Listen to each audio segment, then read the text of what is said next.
Back to Jinia ব্লগসের নতুন একটা ব্লগে তোমাদের সকলকে অনেক অনেক ওয়েলকাম। এখন বাজে 8:15 আর এখন থেকে ব্লগটা আরম্ভ করলেও আমরা এখন উঠছি প্রায় 6টায়। আজকে স্যাটারডে আর আজকে আমাদের 6টায় ঘুম ভেঙে গেছে, কারণ যেহেতু সৌর্যের স্কুল পারপাস আমরা এই টাইমে উঠি। সৌর্য ঠিক 6টা থেকে 6:15 মধ্যে উঠে যাচ্ছে। হার্ডলি 6:30 বাজলে ওকে যদি না ডাকা হয় ও নিজে নিজেই উঠে যাচ্ছে। আজকে তো উঠে বলছে, বাবা তুমি অফিস যাবে না, ওঠো। ওই দাদা তুই পড়তে যাবি না, ওঠ। অ্যাকচুয়ালি সৌর্যের জন্যেই স্যাটারডে করে এখন সৌম্য ক্লাসে যেতে পারছে, নইলে 7টা থেকে পড়া। আমি আর সৌম্য কেউই ওই সময় ঘুম থেকে ওঠার লোক না, কিন্তু সৌর্যের জন্য সেটা পসিবল হচ্ছে। স্যাটারডে কিন্তু তাও আজকে অনেক কাজই সকাল সকাল ওঠাতে গুছিয়ে এসছে। চাল কুমড়োর তরকারি পুরো রেডি, ওটা দিয়ে রুটি করে মিস্টার বিশেষকে টিফিন করে দেবো। মিস্টার বিশেষ নিজেই রুটি ফুটির জন্য আটা ফাটা মেখে দিয়েছেন। আর সৌম্য তো গেছে, সৌম্য এসে রুটি খাবে, ওকে একটু তরকারি কিছু করে দিতে হবে। আর ও নিয়ে যাবে পাস্তা, অথবা পাস্তা খেয়ে যাবে আর রুটিটা নিয়ে যাবে। রান্না তো এইটুকুই, কিন্তু ঘরদোর গোছানোর কাজ রয়েছে। মিস্টার বিশ্বাস চলে গেলে সৌর্যকে একটু ড্রয়িং করাতে হবে। উনি এই ঘরে বসে বসে মিস্টার বিশ্বাস থাকাকালীন ওকে বলেছে তুমি একটু ফোন দেখতে পারো, আজকে যেহেতু স্যাটারডে। তো ফোনটা দেখছে। সৌর্য কি করছো? একটু মোবাইল দেখছো? এখনো ড্রয়িং বাকি আছে তো একটু। বাবা চলে গেলে তাহলে করো, বাবা অফিস চলে গেলে। এখন একটু কাশি হবে, আমি শুকনো লঙ্কা ফোড়নে দিয়েছি তো, চাল কুমড়ো রান্না হচ্ছে তাই। সাত সকালে চাল কুমড়ো করতে গিয়ে আমার দম বেরিয়ে যাচ্ছে আজকে। টাটা। আজকে আবার আমি 1 কিলো বোম্বাই আনবো। যে আমার পদ্ম বোন খানিক দিন পরেই এখান থেকে আমি পদ্ম ফুল পাবো, আর সেই দিয়ে আমি পুজো করব। একদম সুন্দর পাতা লকলকিয়ে উঠেছে, এ দেখো। এর ওপর দিয়ে এবার পদ্ম ফুটবে, সেই পদ্ম দিয়ে আমি পুজো করব। কি গরম গো, দেখে মনে হচ্ছে এই সূর্যি মামার মামি বোধহয় বাড়ি নেই, তাই এত ভাব নিচ্ছে সকাল সকাল। এই এখন গরমটা পড়লো, জ্যৈষ্ঠ মাসের শেষ অবধি থাকবে। এই দেখো তো একটা জিনিস তোমাদের দেখাই, আমার এই কচু গাছটায় কি ফুল হচ্ছে দেখো। কচু গাছে ফুল হওয়া নাকি খারাপ, কি করব তাহলে বলো তো এটাকে নিয়ে?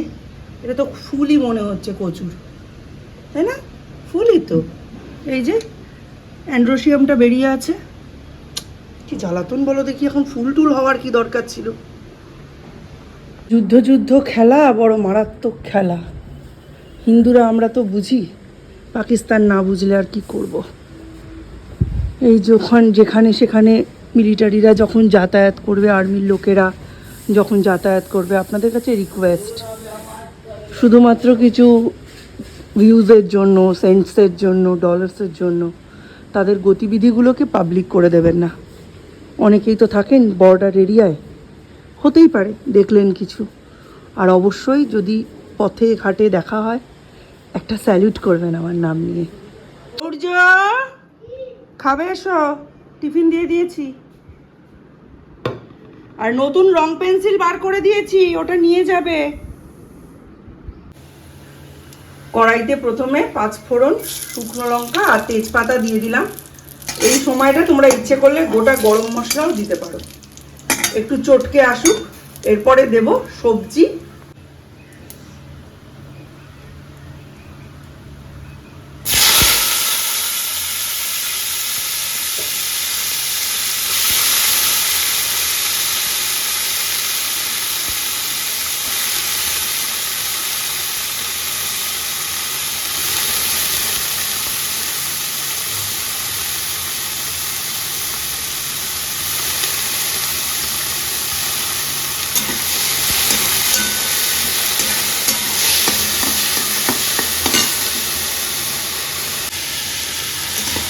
নুন হলুদ দিয়ে দিয়েছি।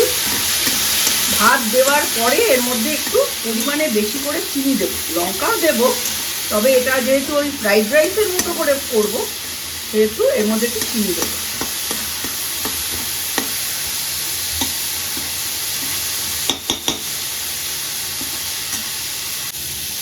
দেখতেই পাচ্ছ মধ্যিখানটা ফাঁক করেছি, এর মধ্যে দিয়ে দেবো কিছু বাদাম, দিতে ভুলে গেছিলাম, ওই জন্য মধ্যিখানটা ফাঁক করে বাদামটা দিয়ে দিলাম। বাদামের মধ্যে নিজেই তেল থাকে, এই হিটে বেরিয়ে এসে বাদামটা এমনি ভাজা হয়ে যাবে। আর সবজিগুলো থেকে চুইয়ে চুইয়ে খানিক তেল তো মাঝে আসবেই, কারণ আমি হিটটা কমিয়ে দিয়েছি। এইবার দেখবে বাদামটা আস্তে আস্তে ভাজা হয়ে যদি সময় সাপেক্ষ, কিন্তু হয়ে যাবে।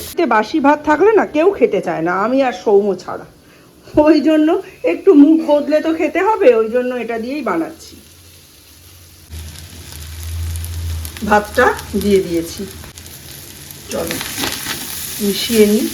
খুব সুন্দর দেখতে হয়, এটাই সব থেকে বড় কথা। আর মিষ্টি মিষ্টি হয়। আর এটা না এই বাসি ভাত দিয়েই ভালো হয়, মানে যেটাকে পোষা কিভাবে আমরা এখন বাসি ভাত বলতে তো লজ্জা পাই, এখন আমরা লেফট ওভার রাইস বলি, তো এটা দিয়েই ভালো হয়। ভালো দেখতে হয়েছে। এবার চিনি দেবো। সৌম্যর ব্রাঞ্চ রেডি, ব্রেকফাস্ট কাম লাঞ্চ। এটা হচ্ছে মিক্সড ফ্রাইড রাইস, তার সাথে বয়েলড এগ দুটো আর একটা শশা। এটা এখানে ঢাকা দিয়ে রাখবো, আর একটা গ্লাসে গ্লুকন ডি রেখে যাবো। ও এসে চিল্ড ওয়াটার নিয়ে খেয়ে নেবে, এটাতেই ওর হয়ে যাবে। আর টিফিনটা তো যেটা দেখলে ওই চাল কুমড়োর তরকারি আর রুটি, ওটাই নিয়ে যাবে। 8টা থেকে 9টা পড়িয়েছে, 1 ঘন্টায়। যেতে বলেছে 7টায়। যাওয়ার পর স্যার এসেছে 7:30 পৌনে 8টা, এসে বলছে সকালবেলা 7টা থেকে হবে না, সখন বাড়িতে কেউ ওঠেই না ঘুম থেকে, আমাকেই সব তালা মালা দিয়ে গুছিয়ে নিয়ে বেরোতে হয়, তারপরে এভাবে 7:30টার মধ্যে পৌঁছানো সম্ভব না, তোমরা বরং পরের দিন থেকে 8টাতেই এসো। আবার এখান থেকে আবার স্কুল যাবে, নতুন স্কুল জয়েন করেছে, ক্লাস শুরু হয়ে গেছে। মানে একেবারে বাড়ি থেকে সেই যে বেরোয়, একেবারে ক্লাস করে টিউশন করিয়ে স্কুলে চলে যায়। ছেলেটা শুধু শুধু 1 ঘন্টা ওখানে বসে রইল। এখন খাবার টাবার দিয়ে দিয়েছি, 2 ভাই ওপরে গেছে, আমি গিয়ে ড্রয়িংটা করাই। ড্রয়িং স্কুলে দিয়ে যদি মাইনে দেওয়ার থাকে, সেন্ট লুকে মাইনে দিয়ে একবার খাদিমসে যাব। যা বাজে কোয়ালিটির জুতো দিয়েছে না, 1 মাস তো দূর, 3 দিনের মধ্যে রং উঠতে শুরু করেছে, 1 মাসের মধ্যে শোল খুলে গেছে। আমার তো বিল প্যাকেট ফ্যাকেট সবই আছে, ওটা নিয়ে যাব। আর যদি বলে যে মাইনে দিতে, তাহলে একেবারে মাইনেটাও দিয়ে আসবো। অসভ্য অসভ্য।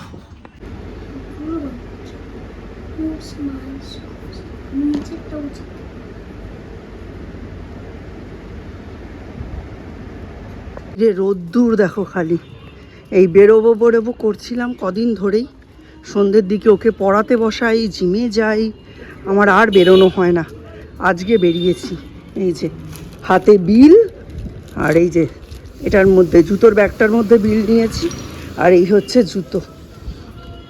ওদের আজকে এই মাথায় এই জুতো ভাঙবো, দেখি কি বলে, ওদের বক্তব্যটা কি। 1 মাসের মধ্যে জুতোর এই অবস্থা, রোদ দেখে আর সন্ধ্যের পড়ানো, জিম টিম এইসব নিয়ে এখন আর মানে যাওয়া হচ্ছে না, নইলে 3 দিনের পর থেকেই তো এই অবস্থা। আর ওপার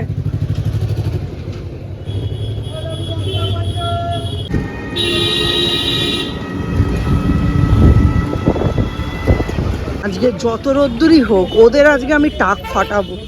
আমায় আজে বাজে জুতো দেবো, আমি বের করছি। ওই যে সামনে খাদিম।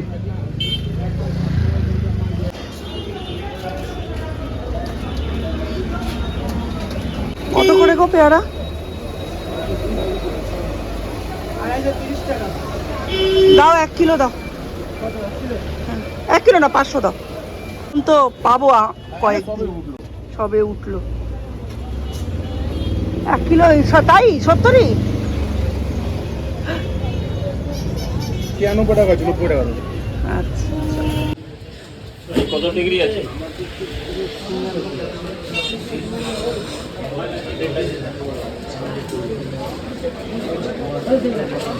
একটু দেখি যদি ভালো অ্যাক্টিভিটি বুক পাই নেব। এখানে আগে দেখি।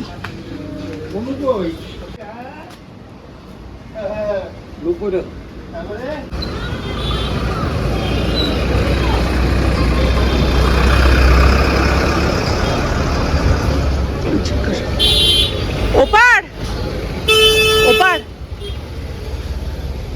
6 নম্বর ওপারে।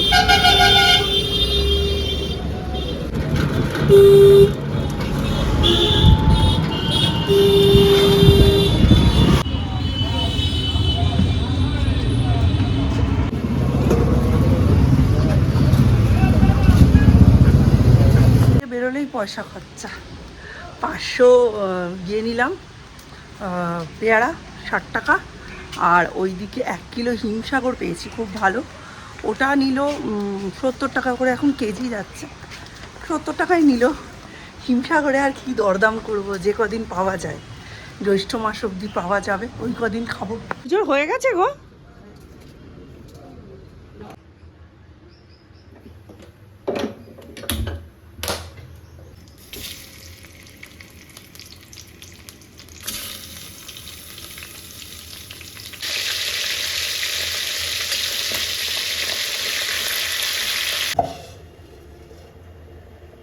স্নানে যাবো এনে, এখনো হয়নি, আমাকে যুগল বলল ওদের এখনো হয়নি, ফোন করব, ফোনটা একটু হাতের কাছে রেখো। অশ্বত্থ গাছ, হনুমানজির প্রিয় গাছ।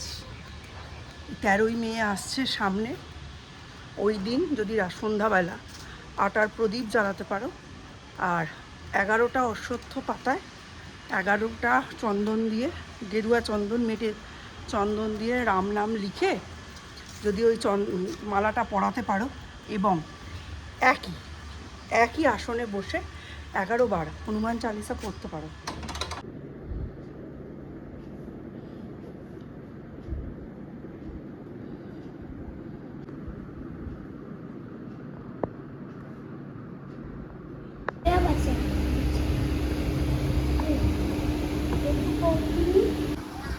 আজকে মা ভারী খুশি হয়েছে, আজকে বলতে